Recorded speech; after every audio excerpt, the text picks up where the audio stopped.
안녕하세요. 오늘도 말씀 묵상 정주행 시리즈에 오신 분들을 주님의 이름으로 환영합니다. 오늘은 이제 고난주간의 여섯째 날, 이제 금요일 명절 때 이제 예수님의 행적을 우리가 함께 따라가 보려고 합니다. 어떻게 보면 사실상 고난주간의 마지막 날이라고도 할 수 있겠죠. 이 여섯째 날 금요일에 명절에 예수님께서는 대제사장 무리에게 잡히셨습니다. 이 대제사장 무리가 예수님을 잡기 위해서 왔을 때 성경은 그들이 칼과 몽둥이를 가져왔다라고 기록을 하고 있습니다. 그러니까 이들이 예수님을 잡을 때 칼과 몽둥이를 가지고 왔다라는 그 자체, 그거부터 벌써 굉장히 지독하게 예수님을 오해하고 있는 겁니다. 그때 예수님께서는 자신을 잡으러 온 이 무리들에게 요한복음에 의하면 나를 찾으러 왔다면 나를 잡아가고 나와 함께 있는 제자들은 보내달라고 예수님께서 말씀을 하십니다. 이런 말씀을 하신다라는 것 자체가 어떤 모습을 보여주는 것이죠? 그 밑에 설명이 이렇게 나와 있습니다. 예수님께서 나에게 주신 단 한 사람도 잃지 않겠다라는 그 말씀의 성취와 예수님의 목자의 마음이 잘 드러나는 그런 대목인 것이죠. 이런 예수님의 모습을 보면서 저는 개인적으로 다시 한번 생각하게 됐습니다. 정말 참된 리더란 무엇일까? 누군가의 잘못을 드러내면 그 사람의 잘못 뒤에 또 누군가는 숨을 수 있을 겁니다. 근데 하지만 예수님께서는 예수님 뒤에 제자들이 숨을 수 있도록 제자들을 숨겨주셨습니다. 그런데 너무나 안타깝게도 예수님께서 붙잡히실 때 제자들은 모두 예수님을 버리고 달아났다라고 복음서는 기록을 하고 있습니다. 그리고 예수님께서는요, 대제사장 앞으로, 그리고 또 공회 앞으로, 또 빌라도 앞으로, 헤롯 앞으로 재판을 받으면서 또 온갖 조롱을 받으면서 이리저리 끌려다니신 하루가 바로 오늘입니다. 예수님은요, 누구 앞에 서서 재판을 받아야 할 분이 아니셨습니다. 오히려 예수님을 재판했던 그들이 예수님 앞에서 재판을 받아야 할 자들이었죠. 그럼에도 예수님께서는 묵묵히 어린 양과 같이 그들 앞에 서서 묶인 채로 불의한 재판을 받으셨다라고 성경은 기록합니다. 그렇게 예수님께서 재판을 받으실 때 베드로는 예수님께서 말씀하신 대로 3번 예수님을 부인하게 됩니다. 복음서에서는요, 베드로가 예수님을 저주하고 맹세했다라고 기록하고 있습니다.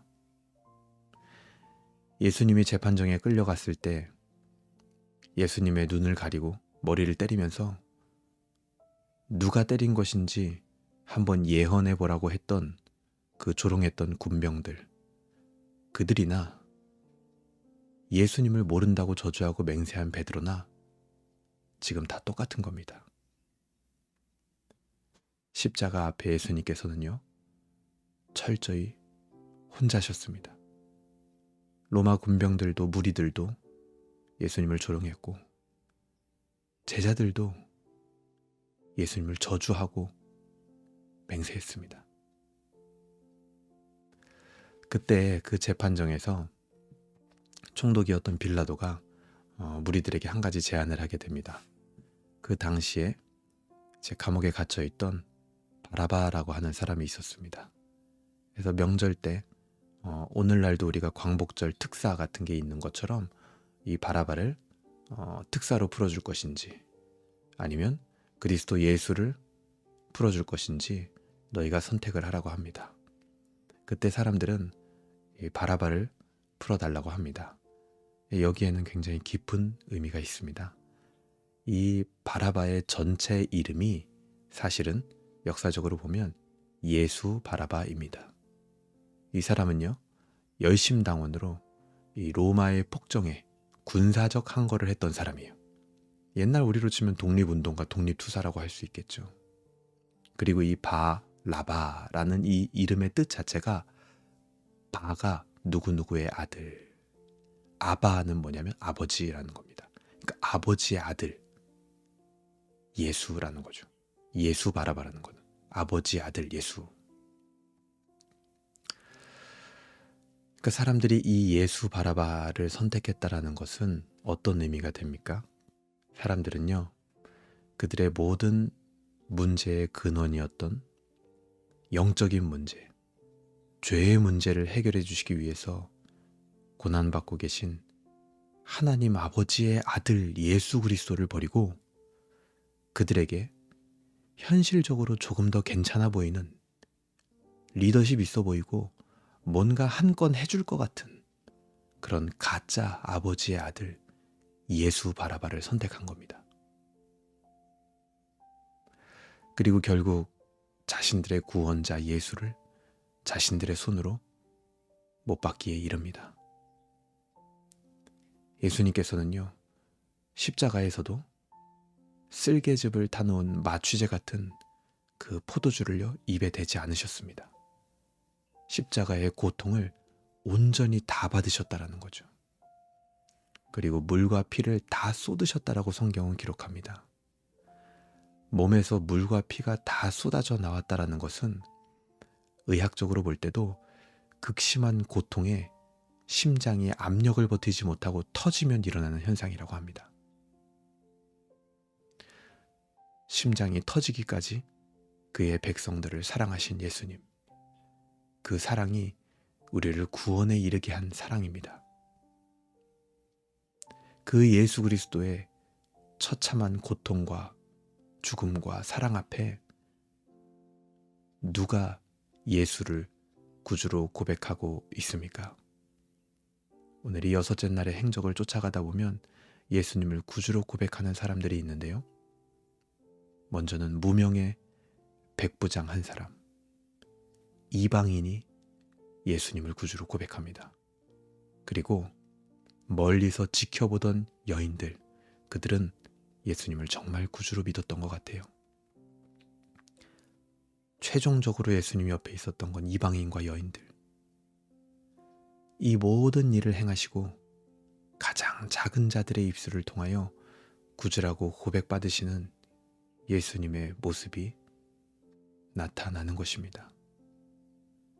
오늘 마찬가지 우리는 부족하고 연약하고 힘이 없지만 우리와 같은 작은 입술로 예수님을 우리의 구주로 고백할 수 있으면 좋겠습니다. 우리의 참된 리더로 우리를 죄로부터 숨겨주시고 날마다 그리스도 예수가 아니라 바라바 예수 같은 것들을 선택하는 우리의 현실적인 모습은 어떤 면에서는 참 비참하기까지 합니다. 우리에게 사실 가장 시급한 것은 무엇일까요? 생각하면 할수록 예수 그리스도의 십자가의 은혜와 그 보혈의 힘 외에는 우리에게 급선무는 없습니다. 오늘 예수님을 조롱하고 말도 안 되는 짓을 말이 되게 만들고 있는 그런 자들의 면모를 보시기 바랍니다.